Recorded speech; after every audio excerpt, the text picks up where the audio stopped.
Welcome everyone, and welcome to the second YEP seminar in our series on the future of the European institutions. Today we will be looking at the European Parliament. There is no better day to start this discussion since today voting has started in the Netherlands and it will continue across the member states until Sunday evening.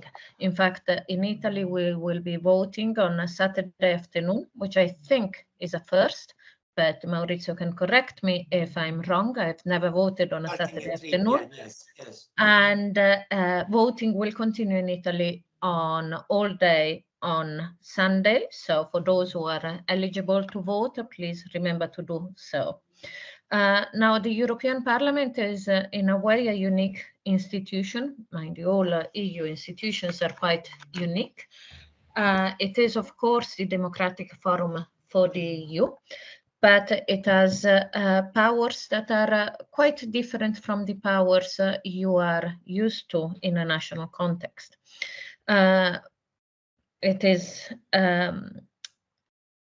It is well known that the European Parliament lacks the power of legislative initiative, which is what usually we associate with the power of parliaments. But it has nonetheless some very important powers that have increased during the years. And especially it is the co-legislature in most fields of European action. So this means that EU law can be adopted only if the European Parliament approves it. It has the power to approve the budget, and this is can lead, can be, if used effectively, is a very important power. And now it's always in the news. It has the power to elect the Commission President on the proposal of the European Council. And it has a vote on the Commission as a whole, and it can also force the resignation of the Commission as a whole. Now, today we want to focus on the way the European Parliament shapes EU action, because of course there is always a difference between what is the formal power of the institution and how those powers develop and are exercised over time. We are very privileged to discuss those issues with two leading experts, Maurizio Ferrera and Simon Hicks. Maurizio is a full professor of political science in the Faculty of Political, Economic and Social Sciences at the Università degli Studi di Milano, what we usually call Statale here in Milano. And Maurizio specializes on comparative politics and public policies with a keen interest on issues surrounding the welfare state and European integration. Maurizio is also a columnist for the Italian daily newspaper Corriere della Sera. Simon Hicks is a Steinrock Chair in Comparative Politics at the European University Institute in Florence. And Simon specializes in political behavior and institutions from a comparative European and EU perspective. His focus is particularly on parties and party systems, public opinion and voting behavior, electoral systems, and the design of democracy and legislative behavior. Simon is also involved in the European Parliament Vote Monitor, and you can find a link to this both on the slide and I think in the chat, but anyways on the YEP website. Now I thank Maurizio and Simon very much for joining us. It's going to be a very interesting discussion, and as per usual it will be quite an informal discussion. We will start with Maurizio, followed by Simon, and then we will open the floor to questions and thoughts. Thank you very much all for joining us, and thank you, Maurizio and Simon, for being with us. Maurizio, the floor is yours. Thank you. Let me just try to share my slides.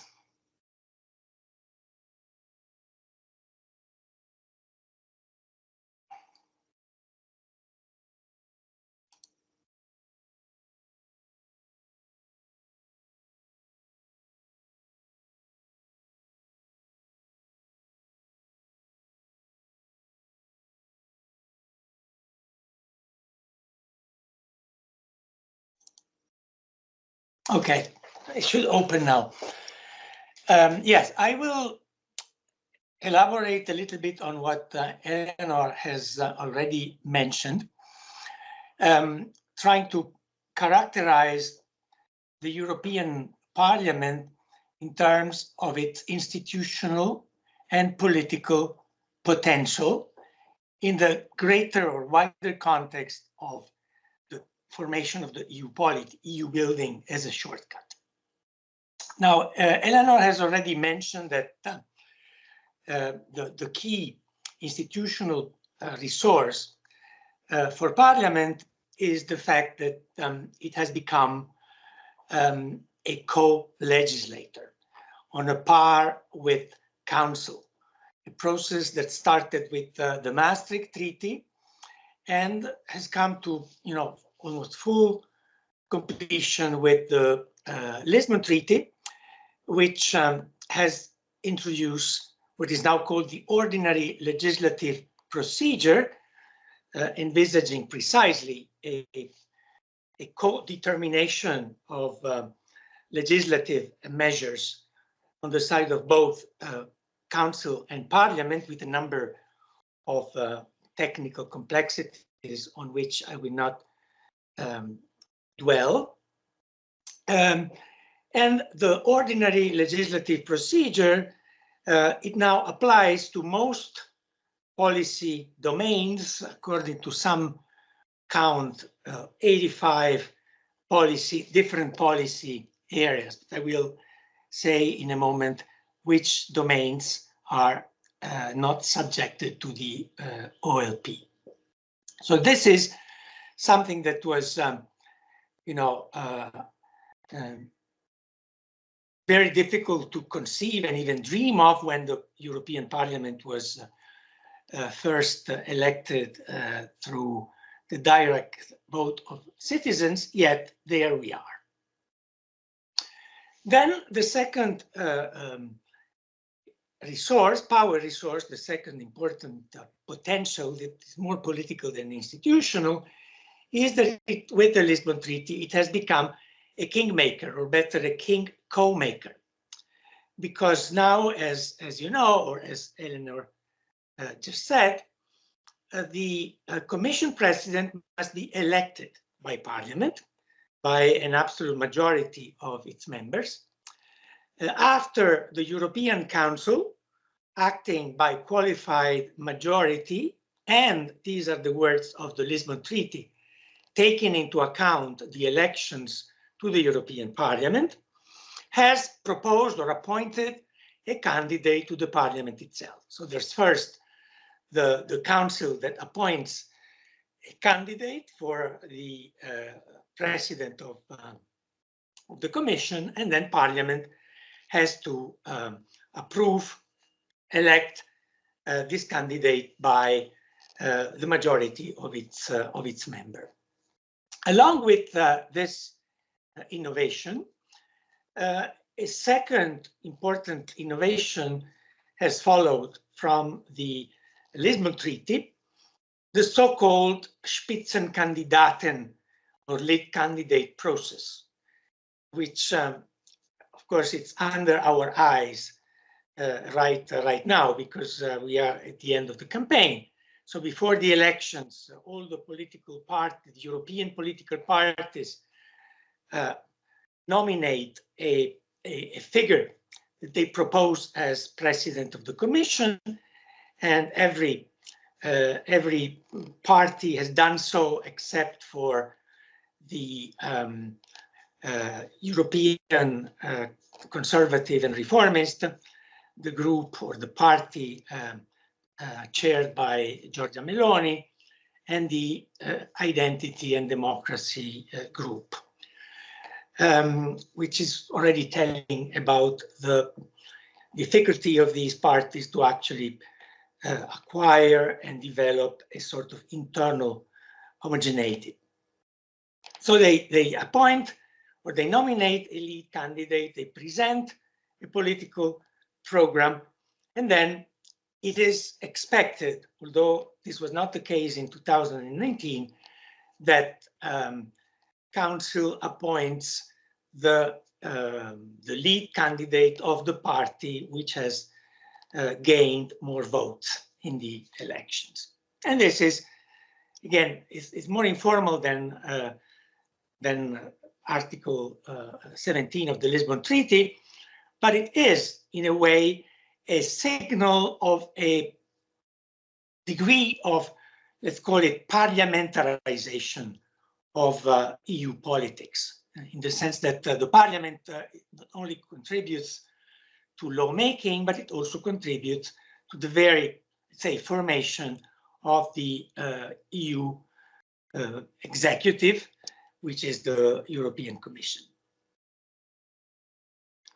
Now, even though the institutional and political power resources of Parliament have increased after the Lisbon Treaty, there are persisting weaknesses, especially because while there was this increase of powers of Parliament, the Council, and especially the European Council, has gained more prominence during the last decade.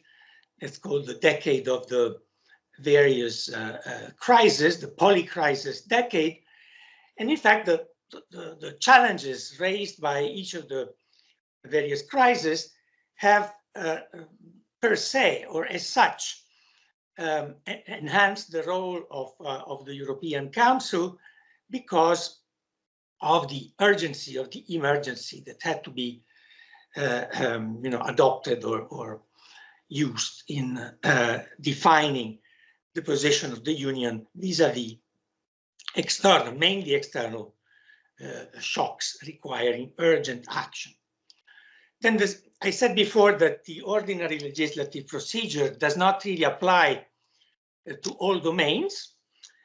And in fact, some of the core domains, what are called, by some colleagues of ours, core state powers, still exclude the involvement of the European Parliament, common foreign and defense policy, institutional reforms, tax policy, a good number or a good part of social policies, and also a number of areas in the field of justice and home affairs. It's easy to understand that these are the core areas of national sovereignty, and the member states have resisted the involvement of Parliament within these domains. Yet, in the wake of these new power resources, the Parliament has increased a political salience. Now, as a colleague has said, it has become a go-to body for EU leaders. Now, they have to speak in front of the plenary in Parliament. So there has been an informal increase of accountability. Because if you have to speak in front of the European Parliament to justify decisions, positions, etc., you have to give reasons and you have to give account of what you have done or what you plan to do. And also, the Parliament has become more vocal through a number of acts, including resolutions, for example. It takes position on a number of issues even prior their entry into the so-called pipeline. This has happened several times, for example, in the field of social policies, in the wake of the adoption of the European Pillar of Social Rights.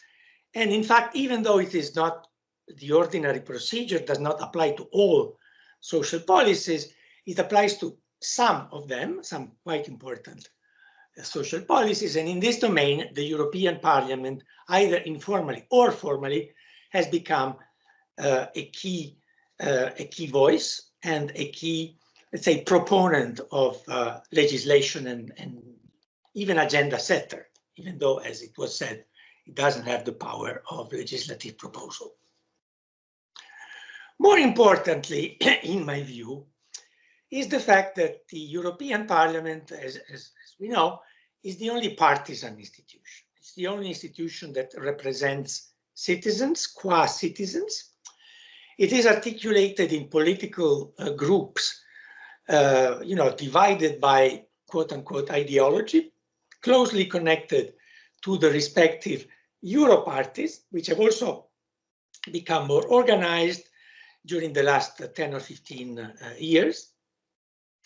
The member of parliaments are indeed elected through national party lists, so there hasn't been a real Europeanization of the European elections.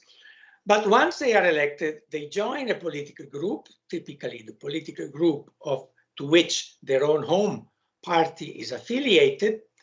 And then there are incentives for them to vote according to the position of the group to which they belong, rather than according to their territorial affiliation. This is not, totally the case yet. There are divides within parliamentary groups based on territorial sub-alliances, but it is also increasing the degree of, let's say, homogeneity in the voting behavior, especially within certain parties like the Socialists and Democrats in parliamentary votes. So, to use a political science jargon, the European Parliament is becoming an arena for a process that we call conflict functionalization. It's a type of conflict structure in which divisions between or among, let's say, the actors revolve around substantive policy issues, social policy, immigration, market regulation, and so on and so forth, rather than issues that are typically associated with territorial interests and identities. Okay, so if this type of conflict prevails or gains traction within a given political arena, then actors tend to forge cross-national functional alliances, which tend to cut across territorial borders. So you vote according to your policy preferences, your partisan ideology, instead of based on the fact that you are Italian and therefore have to defend the interests of the Italian state. This type of conflicts, functional, cross-national functional conflicts, activate a different political logic than territorial conflicts, in which tend to lead towards a sometimes frontal juxtaposition of the member states against each other. And they encourage, through time, the formation of an ethos, I call it here, of togetherness, of common belonging to the same polity. And the polity is understood and conceived as the horizon within which you have to push through your substantive agenda. So you take into account the fact that other actors in the polities with a different policy agenda are competing with you, and therefore you have to forge compromises along lines which cut across territorial borders. And this is the logic, the functional logic of conflict, which has accompanied the formation of nation states, especially during the 20th century, and especially after the advent of mass democracy. But also in the historical, so-called historical federations, like the United States or Canada or Switzerland, where territorial conflicts remained, let's say, more prominent, because these are coming together federations that bring together political entities that were pre-existing. The territorial logic of conflict has been progressively, gradually paralleled by the emergence of a political logic. And this has, as I say here, has contributed to processes of nationalization. So this, for those who, look with some favor at the building of a new metapolity like the EU, the availability of an arena that encourages this type of conflict alignment is to be regarded or to be considered and evaluated with favor, because it's something that can actually, by this shifting of the focus of conflict from territorial interests and identities to substantive policy packages, it facilitates polity building. Now, is this conflict functionalization actually happening? I'm sure Simon knows much more than I do on this particular theme. For the not very extensive empirical work that I have done myself, especially in the area of social policy, I think there is evidence of an increasing partisanship in the way in which parliamentary groups tend to vote. So the alignments are often partisan rather than territorial, especially within the socialists and Democrats, a little bit less so within the European popular parties. If you look at manifestos, now I've read very carefully all the manifestos presented by the European parties for this campaign. There is, in fact, a differentiation, which I think is higher this time than in the past, of party manifestos, more or less according to the left-right dimension, which is, the typical dimension along which functional conflict play out. And also, there is an increasing tendency to a convergence between national and Euro party manifestos. And finally, at least what we witness in this 24 campaign, a gradual normalization of Eurosceptic parties, especially as regards the European reformist and conservative, it's ECR, not ERC. They proclaim themselves now as Euro realists. And this is actually the way in which I see the current alignments within the parliamentary arena. Now, the division between pro and anti and against Europe, where the against Europe forces, explicitly considered or voiced for exit, is now possibly still present in some members of the right-wing groups, especially Identity and Democracy, but is much less, strong than it was in 2019 and especially 2014.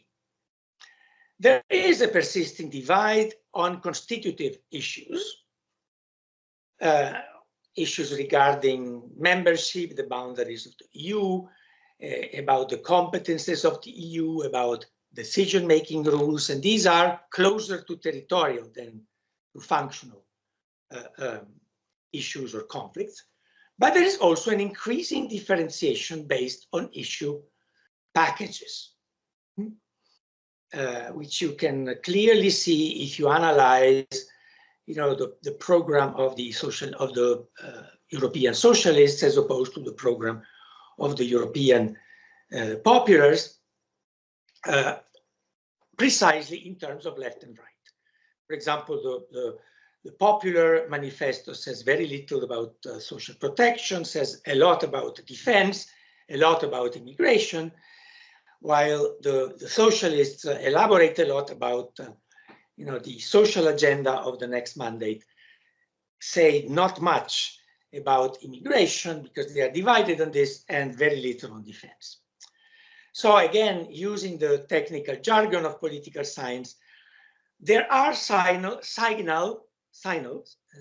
I'm sorry, there are signals of a growing isomorphism, a similar structure between the way in which functional issues are packaged at the EU level and the way in which they are packaged at the national level. And this is, again, an indication of a positive evolution if our interest in, let's say,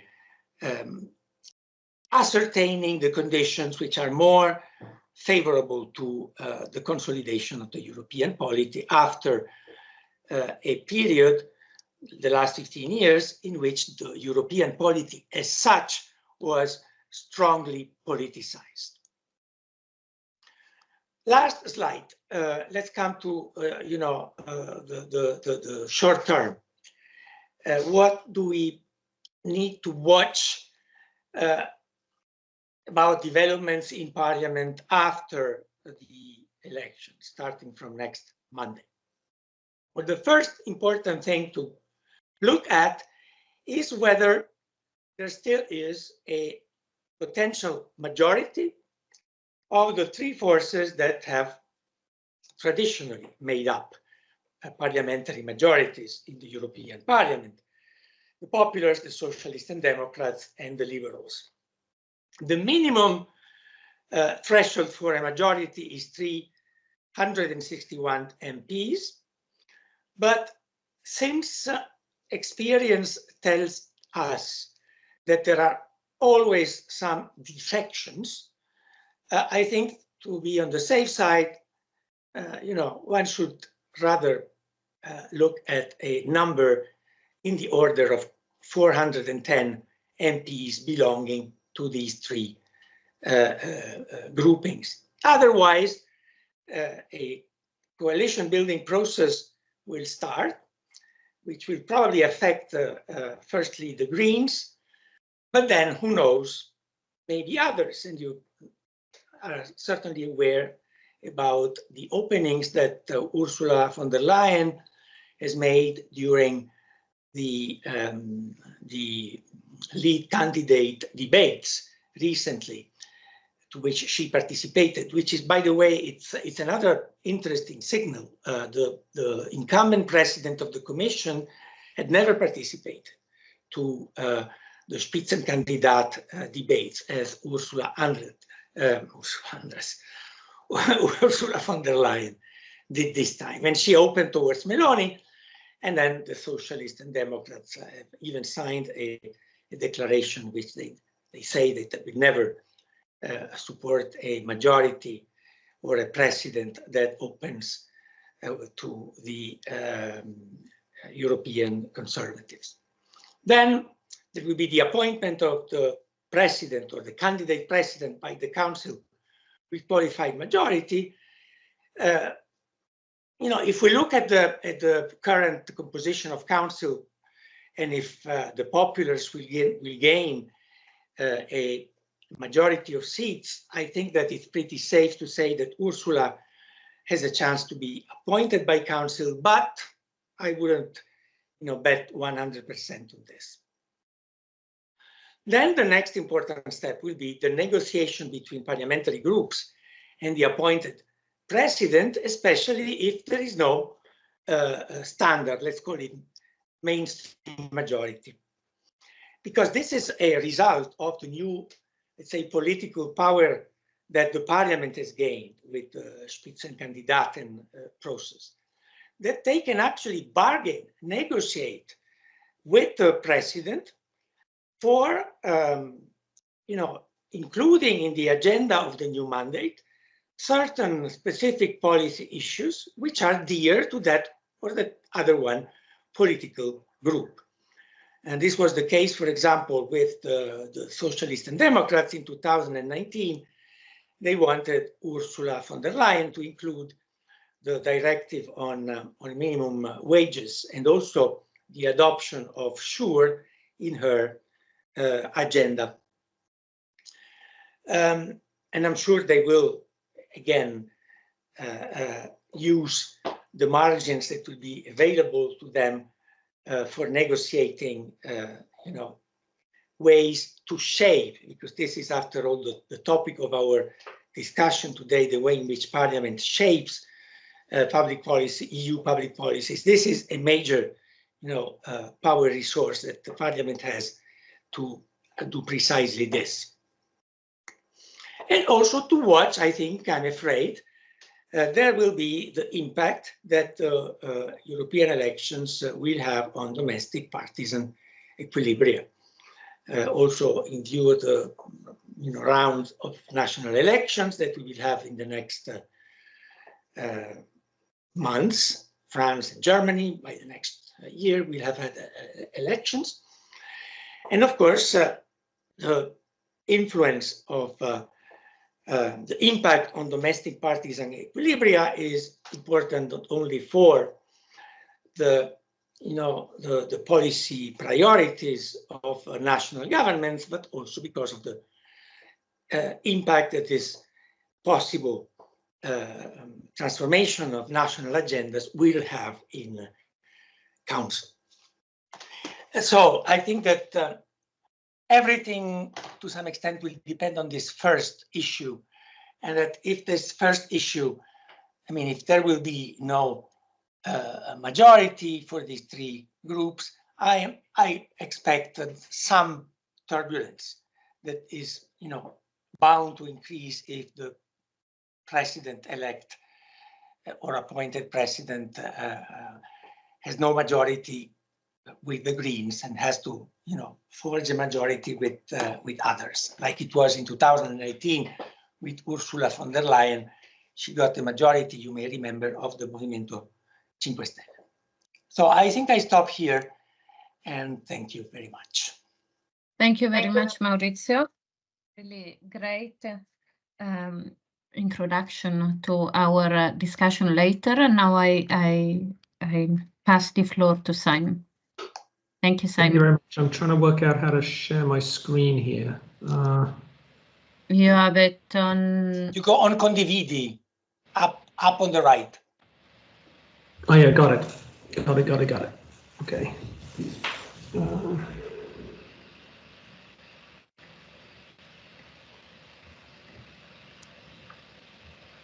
Yeah, we can see it. Great.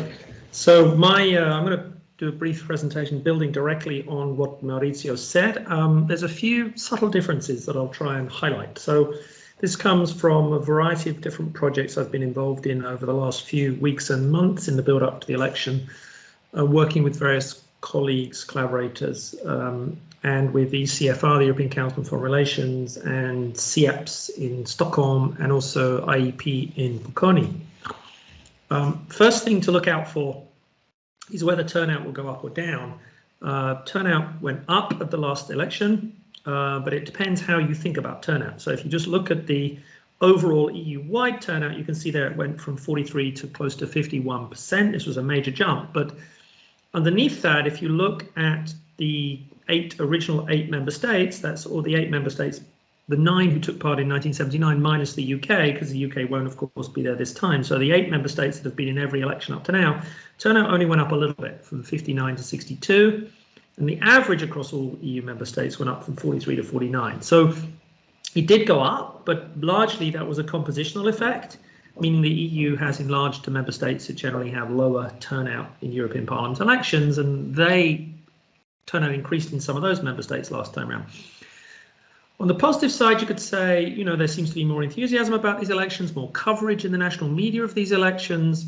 On the downside, I would say that last time round there was a mobilization of young voters with Fridays for Future. It doesn't look like that's the case this time. And this time the elections are in June, whereas there was in May last time. Turnout in elections in June is always lower than it is in May, particularly in Northern Europe. So I think the jury's out. My best guess is that turnout will come down a little from last time, probably into the high 40s. I hope not. If it carries on going up into the 50s, I think that would be a good thing for the EU and a good thing for the mandate for the European Parliament. The other key thing to consider is what the likely outcome is going to be. So on the left-hand side there, you see the current makeup of the European Parliament. On the right, you see a forecast that we posted online this week based on a model of the European Parliament elections, building on opinion polls, very similar to EuropeLex or Politico or Euractiv or any of the other guys who are forecasting the election. The two big changes. One, you see a big shift to the right, with the EPP becoming the median or the average, the middle group in the European Parliament for the first time. And two, a big increase in seats for the two groups to the right of the EPP. So we are going to see the most right-wing European Parliament we've ever seen in the history of the EU. And I'll come back and talk about what the potential consequences of that would be. And to start thinking about that, you can look at the type of coalition. So Maurizio talked about the super grand coalition, if you like. The coalition in the middle of the parliament is likely to come down, but still over 50% of the votes when they act cohesively. The centre-left coalition will be well below 50%. In the current parliament, that centre-left coalition has had quite an influence, particularly on environment policy. And you'll see that populist right coalition of the EPP plus the groups to their right plus Fidesz getting close to 50%. And I think you're going to see for the first time a European Parliament where the EPP could actually form majorities in the Parliament without the Liberals. This could be quite a dramatic shift. To think about what the policy consequences of these changes could be, you can look at the votes in the current parliament. So there's been about 17,000 votes in the current parliament. You can download and look at all the votes on EPVM, as that Eleanor mentioned at the beginning of the webinar. This is a website where it's sort of replaced VoteWatch, which was the website we used to run. You can now, it's a kind of VoteWatch 2.0, if you like, where you can look at all the votes that have taken place in the parliament up to now. And you can see that different coalitions form in different policy areas. So we've seen quite stable grand coalitions on those issues listed there. We've seen quite stable centre-left winning coalitions on environment, justice and home affairs like migration issues, employment and social rights, women's rights and so on. And you've seen a centre-right coalition on a very small number of policy issues. In fact, the current parliament, if you look across all of the policy issues, is leaning slightly to the left. So this looks complicated, but it's actually very simple. This shows the majority, this shows the percentage of times that the plurality of any two groups vote the same way in a vote. So in all 17,500 votes, Greens and the left voted together 81% of the time, for example. EPP and S&D voted together 70% of the time. And you can see the darker the colour, the more frequently they vote together. And you can see the colours are darker on the left there. So the groups are organised left to right. And you can see how, on average, the parliament tilts slightly to the left. EPP more likely to vote with S&D, for example, than they are with ECR. So, with ECR, you can see they vote 62% of the time. With S&D, they vote 73% of the time. If you look at international trade votes, for example, you can see the grand coalition there in the middle of the parliament, very, very high voting cohesion across those groups, or voting similarity across those groups in the middle of the parliament, and also with ECR as the bloc. If you look at environment policy, you can see a clear left-wing majority, and across that's the Greens, the Socialists, and Renew Europe in the middle of the parliament voting together to form a bloc. And originally at the beginning of the parliament, that was also with EPP as part of that pro-environment coalition, but gradually over the course of the parliament, the EPP has moved rightwards on environment issues, and by the end of the parliament, the EPP was voting against most things the Commission was proposing, but they were still getting passed, and I'll come back to that in a second. Here we go as an illustration. So this was the vote on the nature restoration law, one of the key packages as part of the European Green Deal. And this was a key vote where the EPP, led by the German CDU, proposed to reject the Commission proposal. So they wanted to throw out completely this piece of legislation that they'd been working on for almost 2 years. And this was the vote to keep it alive. And so you can see how the vote narrowly passed 324 votes to 312. Now, if you just take how, and you can see on the left of that picture there how the EPP, the bulk of the EPP voted against, the bulk of the Liberals voted in favour, and all of the other parties on the left voted to kind of keep the environment, keep the legislation going. So there's a clear left-right split in the vote, with the EPP voting with those two groups to their right. Now, if you rerun that vote with our forecast seats of national parties and the political groups in the parliament, you can see how that vote would have gone down. You can see how on the right-hand side of the figure there, you can see the total pro-environment bloc would be only 321 and the anti-environment bloc 393. I mean, quite a big anti-environment majority in the parliament. And this is where I think von der Leyen is really in danger, and where I disagree very much with Maurizio on whether the Greens will come on board to support the von der Leyen Commission. I doubt that very much with where she's heading, in particular the promises she has made to roll back significantly on the green agenda in order to get the support of people like Meloni. One thing Maurizio mentioned, of course, is voting cohesion in the parliament. Cohesion on average is pretty high. So this is a cohesion score that goes from 0 to 100, where if all the MEPs in a political group vote all the same way in every vote, they score 100. If the parties are split down the middle, 50-50 in every single vote, they score 0. In national parliaments in Europe, cohesion is up in the 90s. In the US Congress, cohesion is in the 70s. And you can see how the Greens in the European Parliament are really very cohesive as a bloc. And that's quite interesting if you think this was a group that emerged as a coalition of Green parties plus sort of left-wing regionalist parties, the EFA wing. It's amazing how cohesive they are across a whole range of policy issues. Socialists and Democrats also pretty cohesive, although not very cohesive on foreign affairs and not very cohesive on the new policy issues like artificial intelligence. Renew Europe in the middle of the parliament, they're very cohesive on civil liberties issues like migration, less cohesive on international trade, less cohesive on environment issues. In fact, split down the middle on a lot of environment issues, and equally EPP also split on environment issues, but very cohesive on internal markets. So cohesion varies. You can see the two groups on the right of the parliament, ECR and ID. So one of the things people say when we say we think the right of the European Parliament are going to gain in seats, everyone says, yeah, but they're not going to be very cohesive, so who cares? And I think actually that's not true. ECR have grown in cohesion. They're very cohesive on some policy issues than they are on others. And cohesion is endogenous to power, as we saw with the Greens. So as the Greens increased in power, actually their cohesion went up rather than down. And I think you will see the same with ECR. As ECR increasingly become pivotal and powerful in the new European Parliament, I think they'll work harder to enforce discipline in votes, key votes in the group, and I think cohesion will go up because cohesion will make a difference to whether they're on the winning or the losing side. Returning to that issue that Maurizio raised, which is will von der Leyen be elected?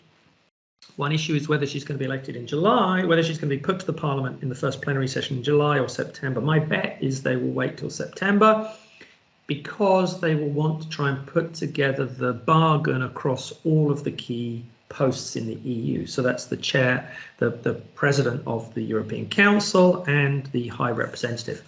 So the European Council meeting at the end of June will start that process. The governments will decide whether they back von der Leyen, that's a majority vote, whether they propose von der Leyen, also a majority vote, whether they agree the European Council president. There will have to be a package deal across the three. The names in the frame right now, if it is likely to be von der Leyen, would be Costa, the former Portuguese Socialist Prime Minister for European Council, and Kallas, the liberal Estonian Prime Minister for High Representative. So then there would be a Socialist, a Liberal and an EPP to try and create that coalition, that grand coalition in the middle of the Parliament.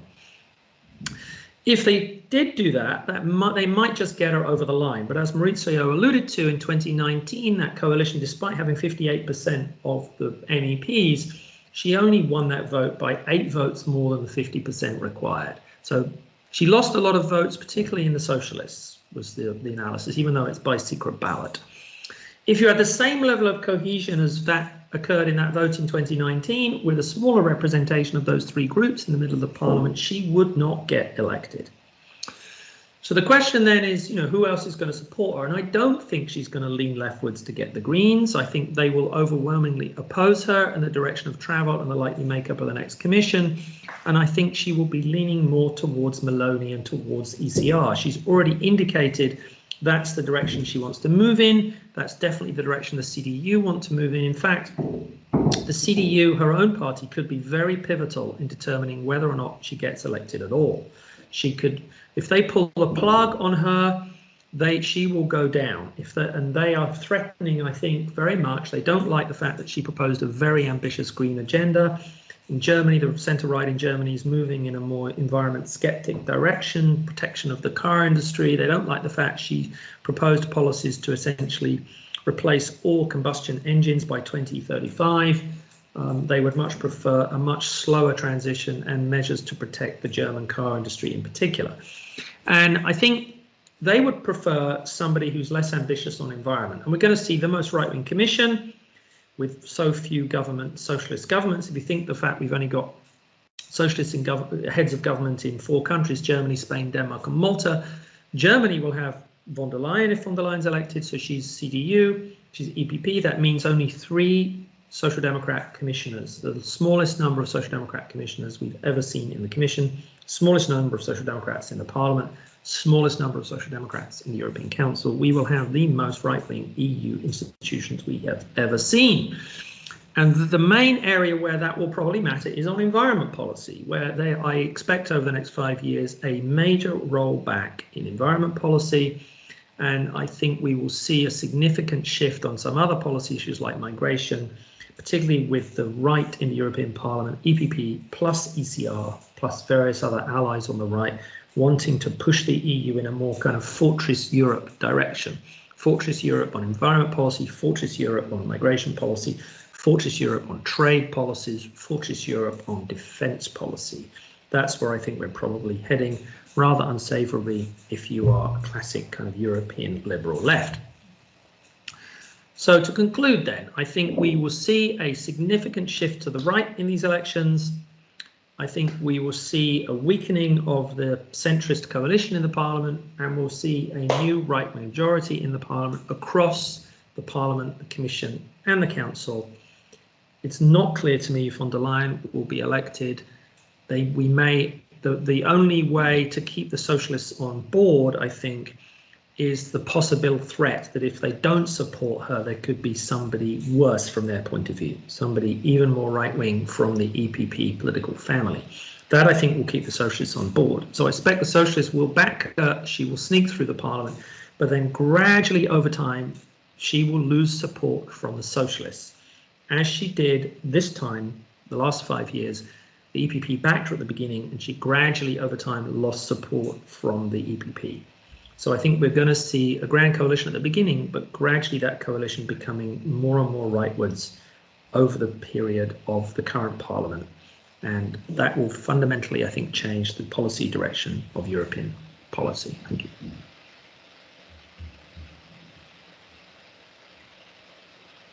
Thank you very much, Simon and Maurizio. This is both interesting and to some of us slightly depressing, more than slightly depressing.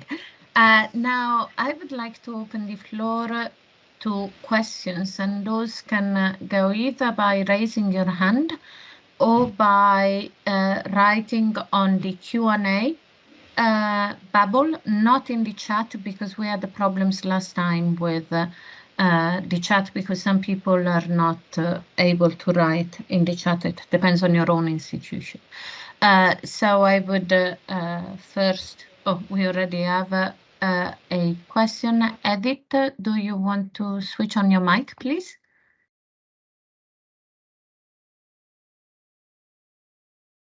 And possibly also your camera, which is always nicer for speakers if they can see who is asking questions. So there we go. Hello, thank you very much. Very interesting talks.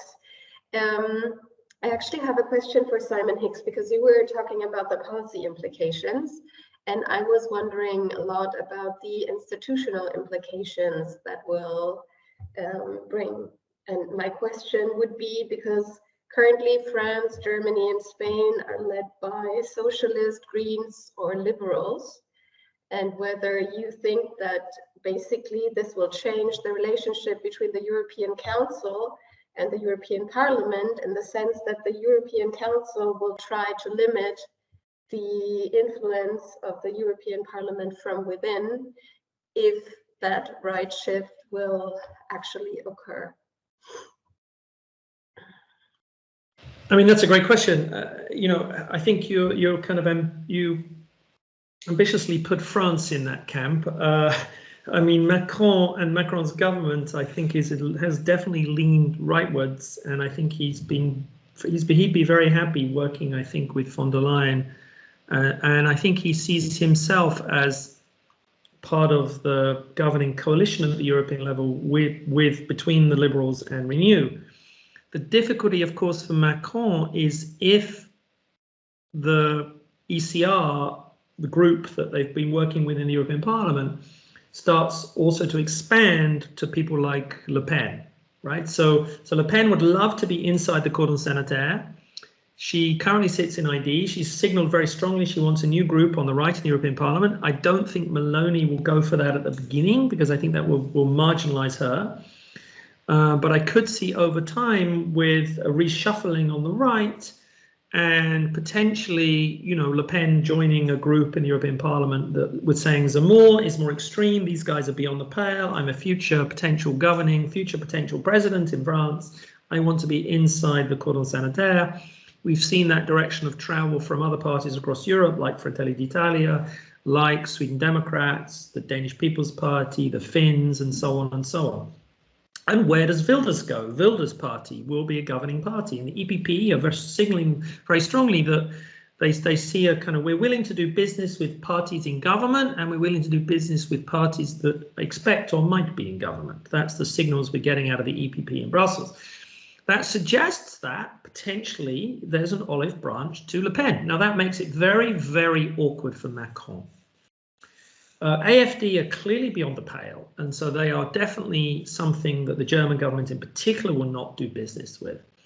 But you talk about Spain and Germany, but they're really very marginalized in the rest of where the European Council is heading. Yes, they're the big member states, but it's not all, you know, I think generally the picture is one of a far more politically fragmented Europe than we've seen over the last 5 years, and with deep divisions both within the institutions and across the institutions. So I think building ambitious policy coalitions is going to be much more difficult than it was, say, 4 or 5 years ago when the whole package for environment, the European Green Deal, was put together. Thank you very much. And we have another question from Irene.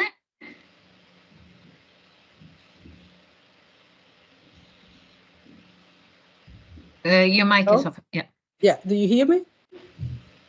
Okay, great. So thank you for this brilliant discussion on the role of the European Parliament. I think it's a necessary discussion these days. My question is on the role of the European Parliament in the reform of the treaties. There's a vivid discussion about reforming the treaties to confer more competencies to the Union and, let's say, ameliorate the institutional structures of the EU in terms of democratization. The European Parliament has had I think, a strong role in passing the historical resolution last November, calling upon the Council to open a convention to reform the treaties to push the European integration process. Now the move is on the European Council to put the project forward for a new convention. Do you think that the new parliament after the elections could or should subject its vote on the new commission to the European Council move to convene the convention pursuant to Article 48, paragraph 3 TEU? Thanks. You're muted, Maurizio. So shall I go first? Yes, please. No, I don't think that this will be an issue on the table in the negotiations that will be made in Parliament for the election of the next president. The Parliament is, especially if there is this right-wing turn, then the Parliament has very much divided on this because on the one hand you have the, let's call them the mainstream parties,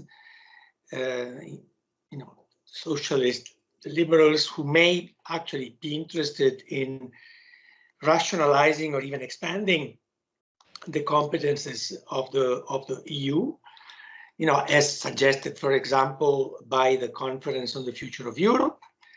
But certainly this is not the case with the ECR and identity and democracy. I mean, the position of the European conservatives is very ambiguous under the banner of a more confederal Europe, right? In the debates that we've had in Italy, for example, I've heard some members of Fratelli d'Italia mention Switzerland. Of course, they don't know what they're talking about because Switzerland is clearly, it's a confederation in name, but it's a very centralized federation. Okay. I saw a document that was circulated during this right-wing Congress in Madrid, organized by Vox a few weeks ago. I read it on the internet, and then I was unable to find it again, where there were specific proposals on how to reorganize the competences of the EU according to the right wing. And this was very much, moving away from the federal template, because basically what they proposed was to leave to the EU only the exclusive competences. So basically a Zollverein, a customs union, and to repatriate as much as possible all the other competences. Now, this is totally unfeasible, of course, I think, politically speaking. But the plan B for them is the following: to start challenging very strongly all proposals of new legislation on the grounds of proportionality and subsidiarity. So they will say, okay, it is within your legal competences, but it goes beyond what the treaty has conferred to you in terms of proportionality and subsidiarity. I don't know whether they are mobilizing lawyers, because I don't think that the intelligentsia surrounding Giorgia Meloni is even able to formulate a proportionality or subsidiarity argument. But maybe they will, and that is a pretty, it's not a nuclear bomb, but it may become a relatively strong weapon to at least delay, if not, totally block new legislation on these two grounds. Because some proposals, I mean, if you strip them from this or that based on proportionality or subsidiarity, then you might just as well not propose it because they are totally ineffective. So it really very much depends. This will be the battleground, I think. To get back to your question, I don't think that it is rational for the parliament as an institution to actually bring this issue of treaty revision on the table. I absolutely agree with Maurizio. I think if anything, the majority in the next parliament will lean away from deeper integration towards handing powers back to member states. So, the mood has shifted significantly, and, the parliament I don't think there's a majority in the parliament in favor now of a convention anymore. And even if there was a convention, that convention would unravel the EU rather than take it forward. So, I mean, this is, but having said that, what you were saying, Maurizio, about the document you saw from Madrid, I found fascinating, because what I've seen is over the last 10 years, how the populist right have moved from being openly Eurosceptic or openly anti-European to say, in favor of leaving the EU or leaving the single currency, to now realizing there are certain powers at the European level that they would like to get hold of for their own ends. So, for example, migration policy, strengthening European borders, asylum and refugee policy, using European instruments to have refugees housed outside the territory of the EU, like the agreement with Albania or the agreement with Turkey with the Syrian refugees. I mean, this is the direction of travel, using European instruments for protectionism on trade policy towards China, using European instruments, and perhaps one area where I think we could see some movement is on defense, where I think you could see a very broad coalition from the left to the populist right for a European defense policy, irrespective of what happens in the White House in November.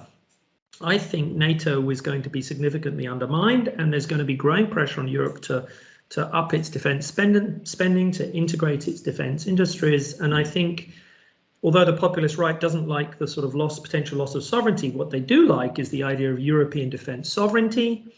What they do like is integration of European defense industries, if it means, more European investment in the Italian defense industry and the French defense industry, as opposed to the British or the American defense industry. And I think that's the sort of broad coalition. So that's the one policy area where I think that we could see some integration of policy in the direction of travel that they want. So, but in a lot of other things like the internal market, I think they want more flexibility, more sovereignty, more freedom, less interference, quote unquote, from Brussels, less Brussels red tape. So the bargain, if anything, could be more integration on defense, more integration on migration policy if it's going to be a more restrictive asylum and refugee policy, but decentralization of powers in lots of other areas. And that is where I think the EU is probably going to be heading in the near future. Thank you. Thank you very much. We have a few questions on the Q&A. So one from Dirk de Cler about voter composition, and he asks whether with turnout expected to go down, who is driving the shift to the right? Are fewer moderates, progressives turning out, or are current centre-right voters switching to more radical parties? It's a very good question. I think it's more, we're just seeing a shift in voters to the right. I mean, and that's partly voters shifting to the right from the mainstream centre right, and voters shifting to the right from people who weren't voting. And partly it's compositional change. New voters entering the electorate are no longer on the left. I mean, we've got a lot of new younger voters who now support the populist right than the left. We used to think, a decade ago that this was the populist right was sort of last hurrah of older, low-skilled men, and eventually they would die out. And now I think we see that's not the case. We're seeing younger voters actually entering the electorate and voting for the populist right and not wanting to vote for. So I don't think this is necessarily a lower turnout that's driving this to the populist right. In fact, lower turnout, if anything, would probably go against that in that when turnout tends to go up, it tends to be better for the left than it does for the right. So it tends to be voters on the right that are mobilized right now these days to come out and vote against the establishment, vote against the mainstream, and vote for their favorite populist figures on the right. And I think we're seeing that in lots of countries. I wonder on that whether the backtracking on the green agenda also affected the type of young voters who are going to come out, because maybe, but how many people really know, apart from a few people amongst the elite, what von der Leyen has said in various speeches over the last few months? I think nobody's aware that there's been a backtracking of the green agenda, apart from people like us. I think the point is there's not a mobilization of young voters to come out and vote for the Greens in the way there was 5 years ago in some of the bigger member states, France and Germany in particular. And I don't see younger voters mobilized in these European elections around anything else. Perhaps, maybe, the Middle East, Gaza conflict, and that might lead them to come out and vote against some of the mainstream left parties, perhaps for some of the more radical left parties. But we'll just have to wait and see. We have a week to wait and see, so not long to wait now. Even less with the exit polls. Maurizio, would you like to add something? No, I totally agree. I totally share your views about this. Yes. Okay, so we have the next question. We have shy people here from Maria Antonia Panasci on whether we should have transnational list to better fulfill the European Parliament's role? I don't know. But it's very much debated.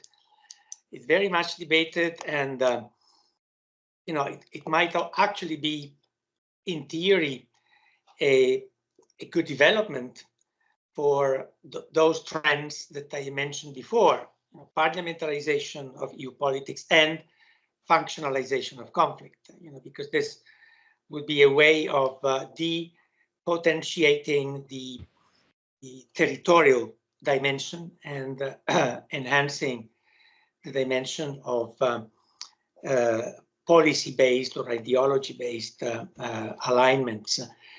It will be difficult. It will be difficult, as it will be difficult also to adopt a new standardized voting system for the European elections. I'm not sure whether the right-wing parties will be interested in supporting this. Can I add one? I absolutely agree with Maurizio. I'll add one quick thing. And I mean, I hear a lot of people these days saying what the EU needs to have European parties is these transnational lists. And I hate to sound like an old skeptic, but you know, they introduced European elections in 1979 and said this will create European parties, and then it didn't happen. And then they said, okay, then we will have to have PR, and then PR was introduced for everybody, and then we still didn't have European parties or Europe. And then people said, okay, well then the European Parliament needs to become powerful, and then we had Maastricht and Amsterdam and Lisbon, and we still don't have European parties. And then we said, okay, we need Spitzenkandidat, lead candidates. And then we still don't have European parties. So, you know, sadly, I'm skeptical. We could introduce transnational lists, and I bet you, I'll take a bet now with whoever wants it, it will not lead to European parties, sadly, given what's happened. I mean, the structure of politics is national, and that's very, very, very powerful and very difficult to overcome, and it'll be a very slow process. I mean, the European elections are gradually becoming more European, meaning sort of European-wide issues, European-wide sentiment, and so European-wide coverage. It's going to be very, very slow, and there's a limit, I think, to how much these sorts of structural changes can really push that forward. I agree with Simon. You know, in the electoral arena, we don't have the European parties, and we will not have them for a long time. However,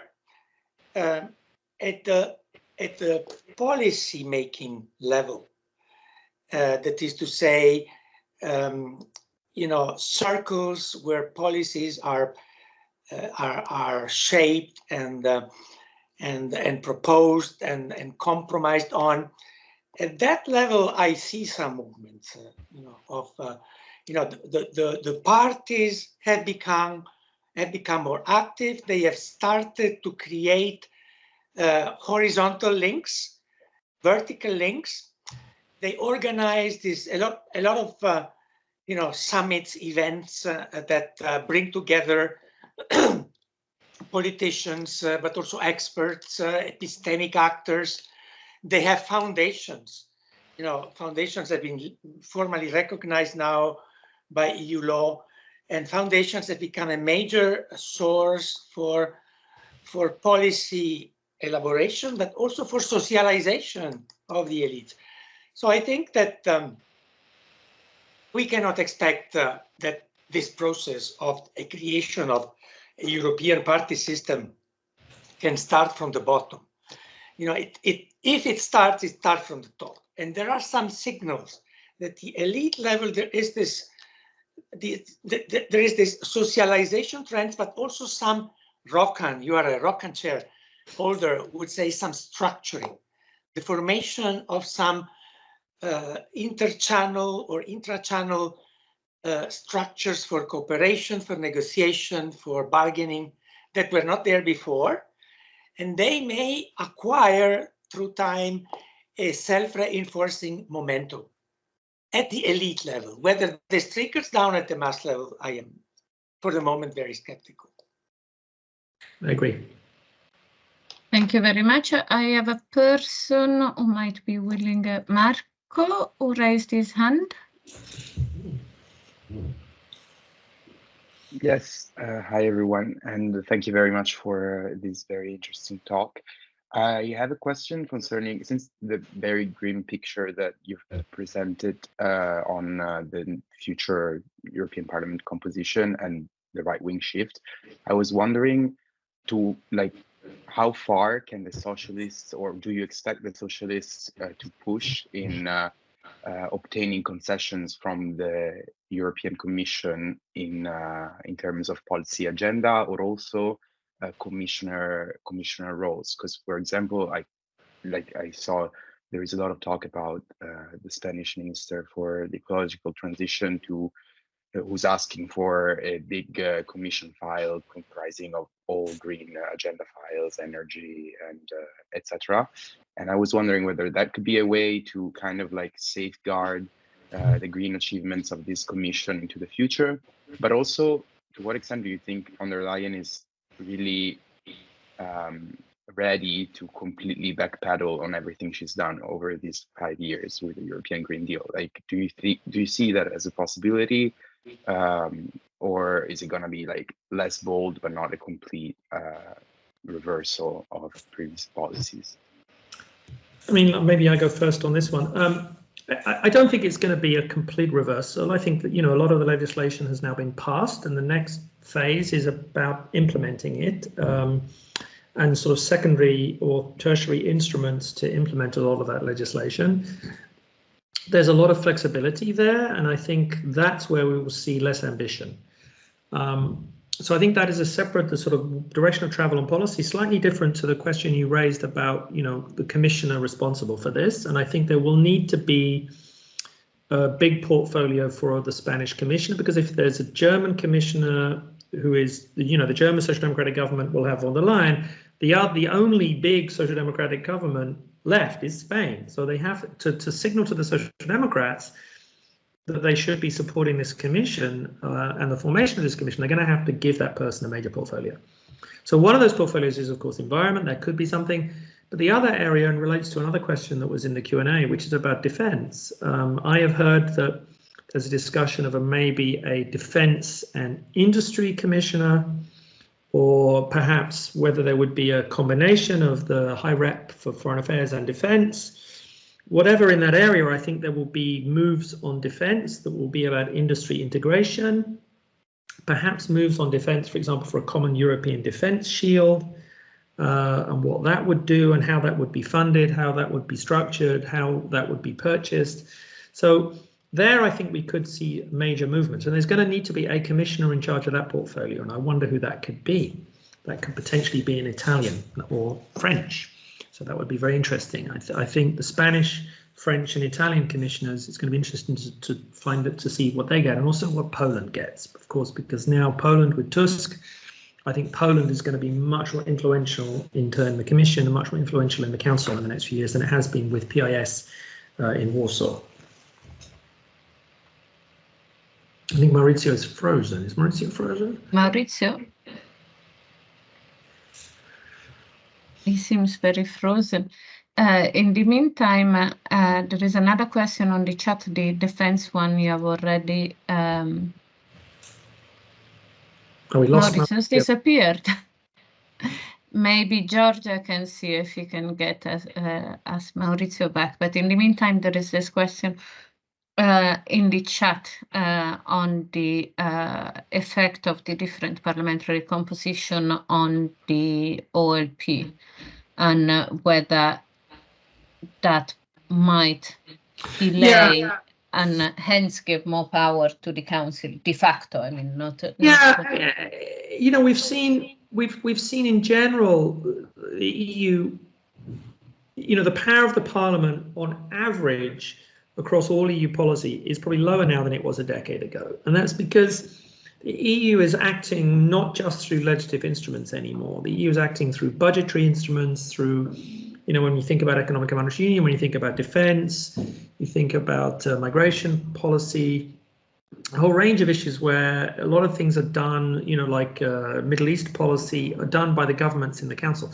The parliament's real powers are on trade, regulation of the single market, So this is why environment is such a key thing for the Parliament. And also we've seen the Migration Pact, but the Migration Pact really only relates to refugees and asylum seekers, not to other aspects of migration, which is very much still a national competence.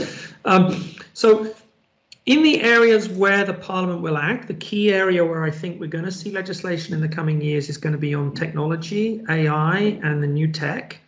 We saw a few things coming in the current Parliament. And the Parliament had a special committee in that area, with a few votes on those sorts of issues. I think there will be a push for a new regulatory framework in Europe for regulating AI. I don't know where that's heading, and currently I see a very, very fragmented set of views in the Parliament, both between the groups and within the groups, as well as fragmented views within the Council. So in general, I think European EU level politics will be more fragmented, but that's mainly because of sitting where we are today, looking at what's likely to happen in the elections. And things may change and things may emerge. A new coalition could emerge, which has Meloni inside the tent, which has a broad coalition inside the European Council that is backed by a big majority in the Commission, with a whole lot of key member states, and potentially backed by a majority in the Parliament. So it's a little early to tell. I just think it'll be a different majority than the majority we've been used to seeing over the last 5 years, which was this very centrist one. Thank you very much. Can I abuse my position as chair and ask a question? And this is about what the other Marco was saying about the green agenda. One worry one might have, or I have, is this increasing reluctance by the Commission in enforcing EU law. And so you said, yes, okay, we passed some legislation on greening, on the green agenda. The problem for me with that is we know very well that if the Commission is not willing to enforce the legislation, this does not happen. And so I was wondering whether there's a shift to the right to sovereignist, populist, call whatever name you want to give them, actually will have an impact on also what has been done by this Commission in a different way, meaning no enforcement, just, moral suasion, if anything, but not much more than that. I think that's a really good point. And, I think we know that the Commission is a strategic actor when it comes to enforcement, picking its battles, choosing to fight and implement and take member states to court in areas where they really feel they need to set a precedent to get everybody else moving in the right direction. I think there could well be pressure on this new Commission not to do that in a whole range of areas where the right-wing politicians are putting pressure on the Commission to say we need more freedom, we need more flexibility, we need to be able to do it our own way because of various domestic interests or various domestic conditions. So I think we could well see that travel. I mean, the point is, von der Leyen, although she's a right-wing politician, she's more popular on the left right now than she is on the right. So we know this from surveys we did just before the elections with Bertelsmann Foundation, where she is much more, her approval rating is far more on the left than it is on the right. That's partly because of the Green Deal and partly because the left in general are more in favor of the EU than the right now in Europe. In a sense, she's a mirror image of Delors. So, Delors was a left-wing politician that was popular on the right, and she's a right-wing politician that's popular on the left. And so, Delors was very effective in that way because he was able, particularly in his second term, to govern from the centre with a very broad support from the left and from the right. The right trusted him because they said he's a safe pair of hands on economics, and the left trusted him because he was delivering a lot of legislation on social policy. In a sense, von der Leyen might find herself in the same situation. If she can hold the line on environment policy, she can bring a lot of the left with her. And then the right could like her if she starts to kind of have more flexibility in the single market to allow growth and flexibility. If she can sort of liberalize service sectors, which I think the centre right and small businesses would like. And if she can start to move on defence policy. So I think it is feasible, it is possible to think about a package, a portfolio of policies that would command support broadly across the political spectrum. And I think that's going to be interesting to watch to see how she does that. So, yeah. Thank you very much. And the last question, which is inevitable because we are based in Italy at the moment. Our Super Mario, what do you think? Your prediction, will he get something or not? Well, let me ask you, does he want something? I don't know. I mean, he's an older guy now, and he's done a lot, and he's achieved a lot. And if they come beckoning to him and inviting him to be Commission President, I think it will be hard for him to say no. He's very popular in Italy. He's popular in some other member states. But if he is put forward as Commission President, what does that mean for the overall package that's going to be put together across the institutions? So, you know, I can actually imagine a scenario where the CDU pull the plug on von der Leyen in return and decide to back Mario Draghi instead. What this would mean, however, is that Germany would get a Green Commissioner, because that's part of the coalition deal in Germany, is that if it's not von der Leyen, the German government will propose a commissioner from the Green Party. The CDU might prefer to have von der Leyen than a German Green Commissioner. So you know, I think a lot of this talk about Draghi or talk about potentially other EPP Commission presidents, Mitsotakis, his name was mentioned, Tajani has even been mentioned. I think this is all about getting von der Leyen to backpedal and to lean rightwards and to signal it'll be a different commission than her last commission, so that then they can say, okay, we did what we needed to do, now we're willing to back you. I think for a lot of the EPP and a lot of the rest of the governments, better the devil you know than the devil you don't. They know what they're getting with von der Leyen, and I think they'll try and go for von der Leyen first. If she goes down, then I think Draghi might be a second preference. Okay, thank you very much. Our time is up, and I'm very sorry not to see Maurizio because I wanted to thank him as well. But everyone will join me in thanking Maurizio, and I will do that by email. And thank you very much, Simon. That was great, really interesting, and we'll see what happens next week. Grazie mille. Buona giornata. Ciao, bye-bye.